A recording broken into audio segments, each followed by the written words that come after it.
오늘은 이제 사무엘상 10장 1절부터 8절까지 말씀 전하겠습니다. 특별히 1절부터 5절까지 이 5절까지에서 사무엘이 사울에게 예언을 합니다. 예언을.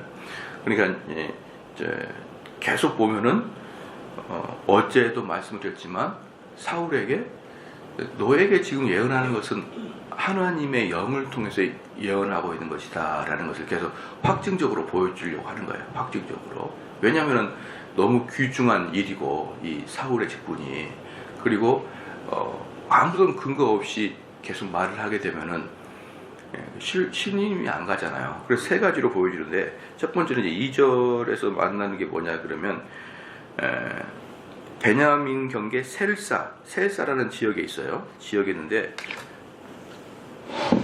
그곳에 보면은 라헬의 묘실이 있습니다. 라헬의 묘실이 있는데 그 곁에 두 사람이 있습니다. 두 사람 만났는데 그 사람들이 너한테 뭐라고 할 거냐 그러면, 암나기를 찾은지라 네 아비가 암나기들의 염려는 놓았으나 너희를 인하여 걱정할 가로되 내 아들을 위하여 어찌하리요 하더라 할 것이요. 그러니까 그 셀사에 있는 라헬의 묘실, 라헬이 누구냐 그러면은 야곱의 가장 사랑하는 처가 라헬이잖아요. 그 라헬이 마지막에 베냐민을 죽으면서 나면서 라헬이 죽죠. 베냐민을 낳으면서 죽어요. 그래서 그곳을 묻은 곳이 셀사예요. 동네 이름이 셀사인데, 그 셀사라는 동네 이름에 그 뭡니까, 베냐민을 낳다가 죽어서 그곳이 베냐민 땅이 된 겁니다. 거기에 베냐민 집파가 된 거예요. 그런데 그 셀사라는 그 지역에 어떤 사람 둘이가 너를 만날 것인데, 그 사람이 너한테 뭐라 그럴 거냐 그러면, 암나기는 이제 걱정하지 마라. 그런데 암나기는 새로 가네. 너희 아버지는 이제 암나기는 이제 걱정하지 않는다. 이제 암나기는 걱정해. 왜? 아들의 생사 여부가 불투명해졌으니까. 벌써 나온 지가 나흘이 됐기 때문에 아버지가 아주 이제 우리 아들이 어떻게 됐는지 아주 이제 그것 때문에 궁금해할 건데, 그런 사람을 만나서 그런 이야기를 들을 것이다. 너가 셀사에서 그런 예언을 첫 번째 해주고, 두 번째는 이제 3절인데요. 3절이 뭐냐면 내가 거기서 더 나아가서 다볼 상수리 나무에 이르르면 거기서 하나님 뵈려고 베델로 올라가는 세 사람이 너와 만나리니, 하나는 염소 새끼 셋을 이끌었고 하나는 떡 세 덩이를 가졌고 하나는 포도 한 가죽 부대를 가진 자라. 이렇게 이야기합니다. 그러니까 이제 두 번째로 만날 것은 뭐냐면 다볼 상수리 나무에 이르면, 아마 이 상수리라는 게 나무 한 그루가 아니라 그 상수리 나무들이 이렇게 쫙 있는 지역을 말한 것 같아요. 거기에 이르면, 상수리 지역에 이르면 베델로 올라가는 세 사람이 있어요. 그래서 이제 이 베델로 올라갈 때 이들이 가만히 보면요, 그냥 올라간 게 아니고 염소 새끼 셋, 그 다음에 떡 세 덩이, 포도주 한 가죽 부대, 이렇게 가져가거든요. 참, 이들이 지금 뭘 하려고 가져갑니까? 제사를 드리려고 가져가는 거예요. 제사를 드리려고 올라가는지. 이 베델에는 제사를 지내는 곳이 있다는 것이죠.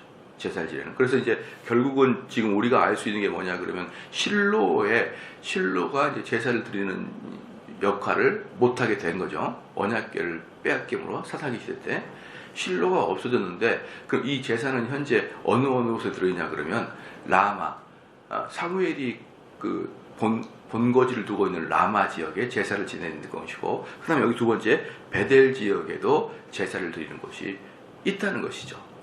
그래서 이들은 제사를 드리러 가는 자들이기 때문에 선지생도들, 선지자들이라 아니면은 경건한 그 이스라엘 경건한 자들이었죠.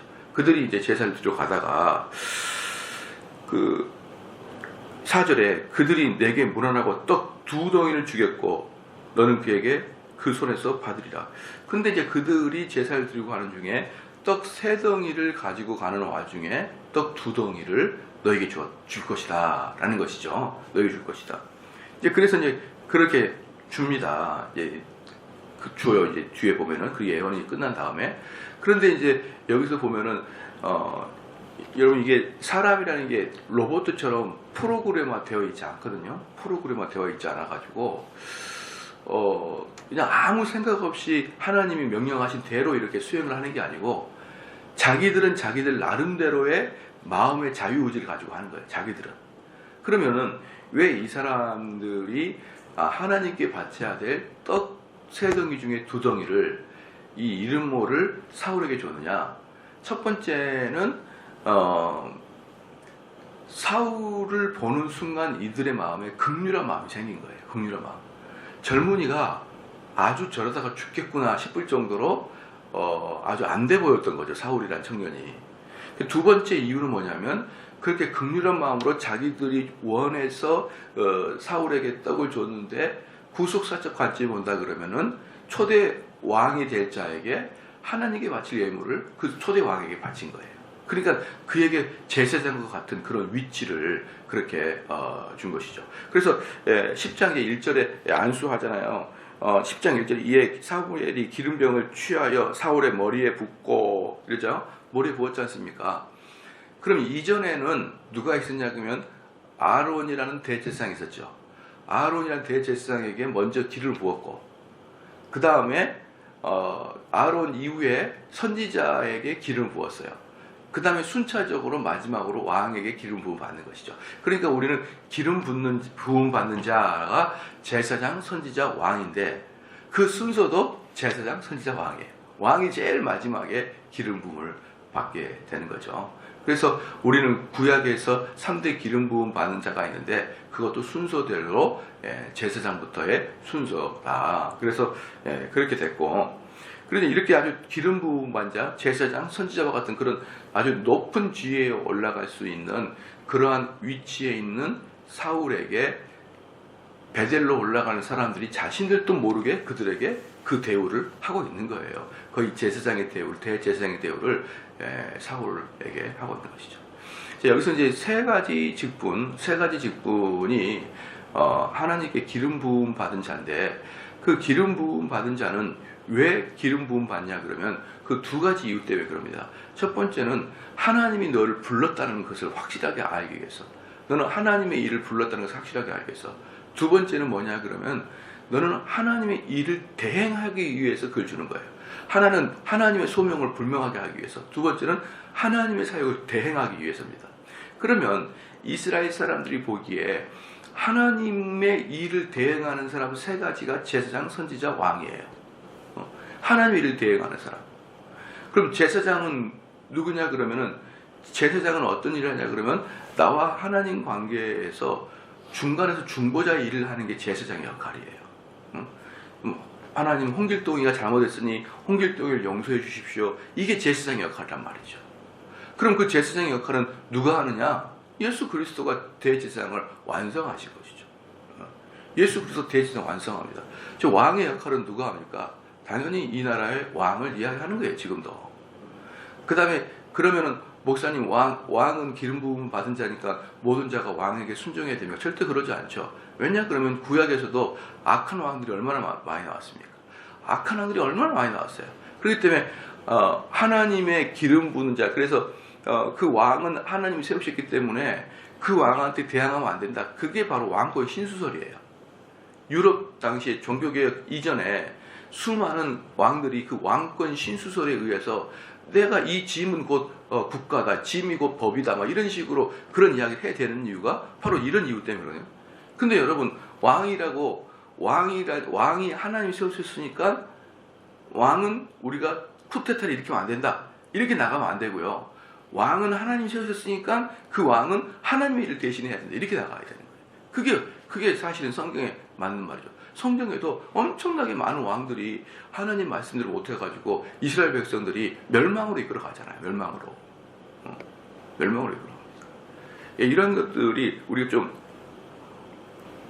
해석을 잘해야 돼요. 그러면 이제 세 번째 선지자의 역할은 뭐냐 그러면요. 하나님 말씀을 가르치고 그걸 지키게 하는 게 선지자이기 때문에 회개를 시키는 자가 선지자이기 때문에 그건 목회자의 일이에요. 목회자 일. 주로 목회자의 일이 선지자의 일과 비슷하죠.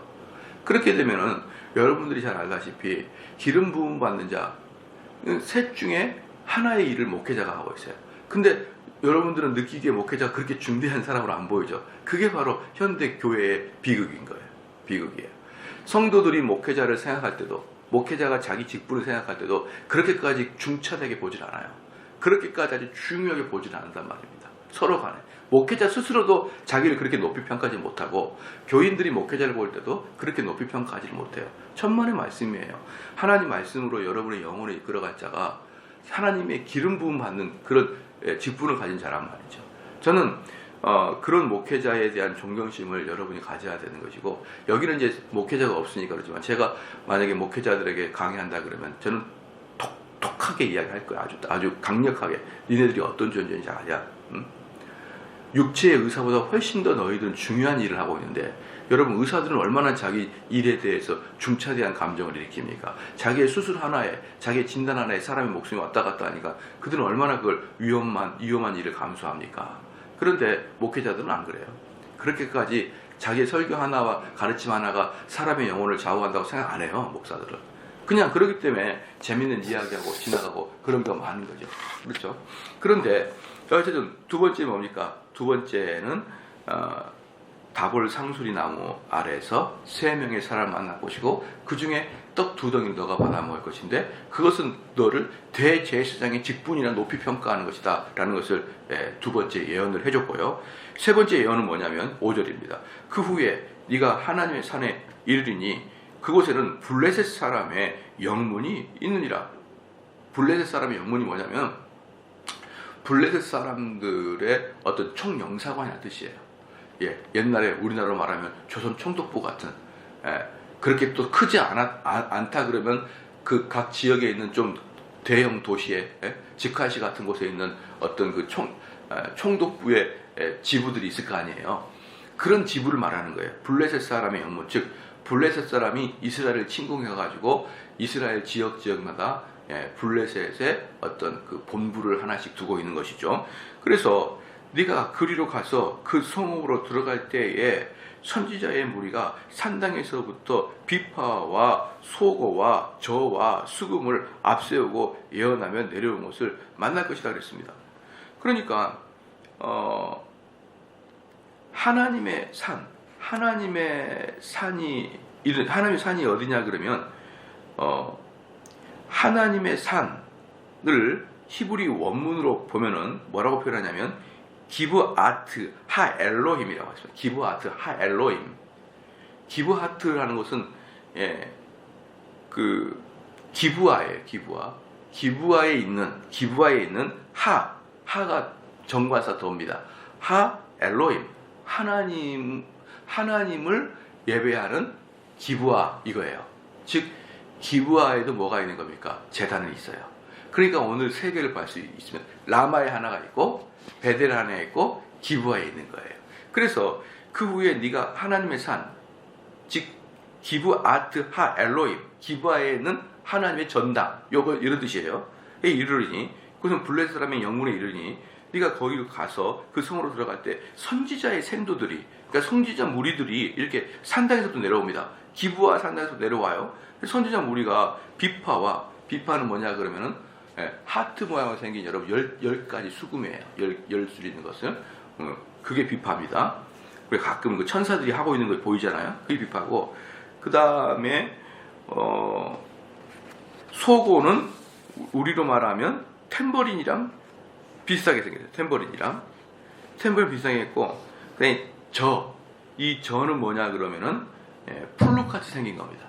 풀룩같이 관이락 또는 이렇게 큰 갈대 같은 걸로 만든 그 악기가 우리로 말하면 대금 이런 거 비슷하게 저예요.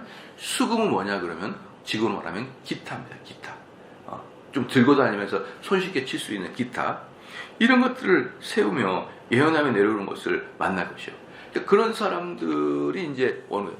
그럼 재밌는 게 뭐냐 그러면, 만약에 여러분 구약 시대 때 그 선지자들이 예언을 하려 그러면은 음악을 들으면서 예언을 했어요. 지금도 우리가 이제 어떤 집회 가게 되면 뜨거워지려고 음악을 많이 하잖아요. 그때도 똑같이 그랬던 것 같아요. 음악 속에서 예언을 하고 온다. 그럼 재밌는 게 뭐냐면은 그 기브아트라는 기브아에서 내려오는 사람들이 수금과 소고와 또 뭐 비파를 들고 절을 들며 내려오면서 예언을 한다라는 게 뭐냐면 오늘 하나님이 오늘 우리 날씨도 어떻게 할 것이다, 다음 달에 어떻게 할 것이다, 이렇게 하고 온다는 게 좀 상상이 안 가죠. 한쪽에서 막 수금을 가고 내일은 비가 올 것이다, 다음 달에는 뭐가 올 것이다, 이렇게 예언을 한다는 게 좀 이해가 안 가죠. 그렇기 때문에 여기서 예언을 한다라는 것은 이 히브리 원어로 본다 그러면 성령의 충만함에 있다는 뜻이에요. 성령 충만함에. 지금 무슨 뜻이냐? 이들이 수금과 비파와 소고와 절을 들고 깊은 성령의 충만함에 노래를 부르고 왔다라고 표현하는 것이 옳아요. 그들은 성령 충만한 노래를 부르고 온 곳이었죠. 그냥 걸어오면서 한쪽은 기타 치고 한쪽은 수금인데 한쪽은 내일 비가 올 거야 막 이렇게 예언하는 것은 여러분 사실은 어울리지 않아요. 그런데 원문 자체가 성령의 충만함에 있다 또는 아주 황홀경에 빠져 있다 이 뜻이거든요. 그들은 엄청난 열정적인 노래를 부르고 온 것이죠. 그리고 그들은 실질적으로 선지 사역을 할 때 내일을 예언하고 또는 뭡니까 이 국가의 운명을 예언할 때 음악을 막 틀면서 그 속에서 예언을 했던 그런 이스라엘의 전통이 있거든요. 그러니까 그들은 노래를 평상시에 엄청나게 부르는 사람들이에요. 그러니까 엄청나게 부르는 사람들이다. 그래서 만날 것이요 네게는 여호와의 신이 크게 임하리니 너도 그들과 함께 예언을 하고 변화하여 새 사람이 되리라. 그럼 여기서도 사울은 뭐 한 거예요? 같이 성령의 충만함을 경험하면서 노래를 부른 것이죠. 여러분 왜 사울이 갑자기 여기서 성령 충만한 노래를 불렀느냐?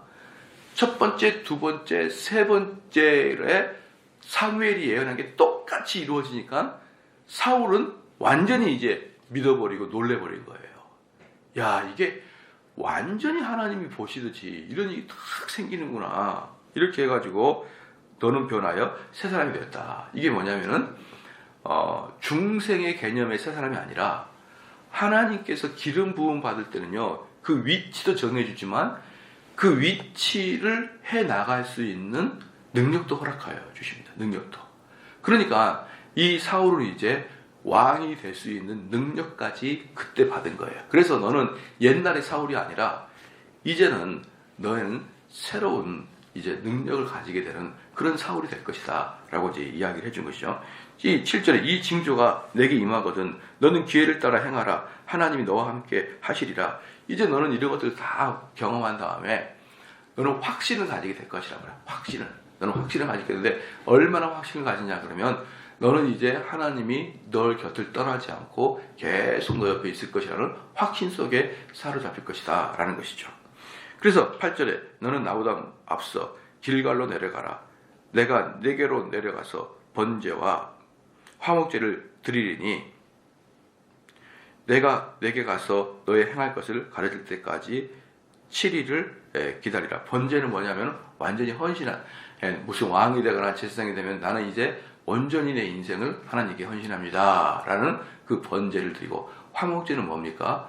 서로 감사제예요. 감사제 또는 친구와 화목하는 연합 식사 이게 화목제예요. 그러니까 항상 화목제는 지난번에 제가 제사 때도 말씀드렸지만 화목제는 본 제사가 아니에요. 본 제사는 항상 번제고 화목제는 번제가 드린 이후에 다 같이 참여해가지고 이제 식탁의 교제를 나누고 또 감사를 하는 게 바로 화목제입니다. 그러니까 이제 사울에게 너는 전심으로 하나님을 섬길 것을 예배를 드리고 그리고 너랑 같이 할 사람들을 모아서 한 팀을 이뤄서 감사와 화목을 하도록 해라. 이렇게 하는 것이었습니다. 그래서 여기서도 보면은 하나님의 사람들은 이렇게 두리뭉실하게 이야기하지 않아요. 두리뭉실하게 이야기. 제가 지난번에도 말씀을 드렸듯이 우리나라에서는 단 한 명도 하나님의 일을 예언할 사람이 없다니까요. 단 한 명도 우리나라에는 기도하는 권사들이나 기도하는 전도사들이 여전도사들이 하나님의 뜻을 미래를 예언할 수 있는 사람이 우리나라에 단 한 명도 없다니까요. 왜 그랬죠? 단 한 명도 세월호 사건을 마친 사람이 없었으니까.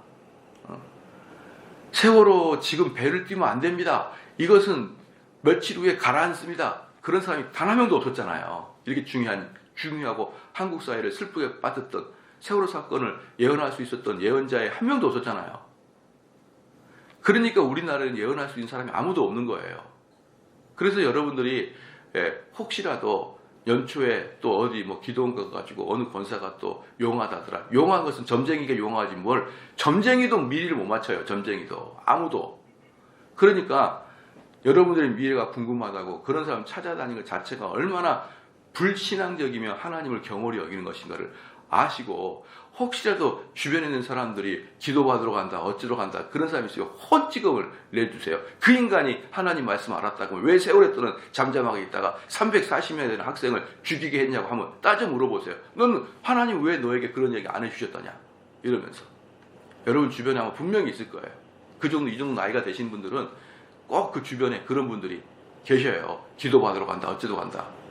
그런 분들은 철저히 이렇게 사무엘처럼 구체적으로 말을 해서 이것이야말로 분명히 사무엘이 예언했던 그대로의 일이 이루어지는구나. 그런 확신 속에 들어가야지. 대충 여름에는 물을 조심해라 그랬다가 물에 빠지면 거 봐라 내가 조심하라 그랬지. 안 빠지면 거 봐라 내가 조심하라 그러니까 조심하니까 안 빠지잖아. 이런 귀에 걸면 귀걸이 코에 걸면 코걸이식의 그런 이상한 그런 예언을 하면서 그렇게 먹고 사는 그런 이상한 사람들이 있어요. 여러분들 그런 사람 만나면 같이 중립적으로 생각하지 말고 혼찌검을 내주세요. 그런 식으로 하나님을 경홀히 여기지 말고 부채도사같이 신앙생활 하지 말고 너는 오직 하나님 말씀 그대로만 따라가라. 그래서 기독교는 뭐냐면요. 요한계시록이 딱 마무리가 되면서 더 이상 하나님의 계시가 우리 인간에게는 오지 않는다예요. 하나님의 계시가 여러분의 기도 속에 떠오르지 않는다는 거예요. 하나님은 계시는 언제 오냐? 성경 말씀을 공부해서 그 말씀에 입각한 세계관으로 이 땅을 평가하도록 하는 것이지 갑자기 기도 중에 떠오르는 생각, 환상 중에 떠오르는 생각 그렇게 해가지고 여러분 기독교를 접근하려고 하는 순간에 무당되는 겁니다. 무당. 그래서 오늘 이렇게 쫙 사무엘도 보십시오. 어떤 게 선지자입니까? 정말 구체적으로 맞춰야 돼. 그게 선지자인 거예요. 정말 구체적으로 하나하나 맞춰내는 것이 선지자인 거지. 남쪽으로 가봐라. 남쪽에 귀인이 있을 것이다. 그 귀인이 너를 맞이할 거야. 이런 식의 엉뚱함도 않은 그런 식의 예언을 하지 않는 것입니다.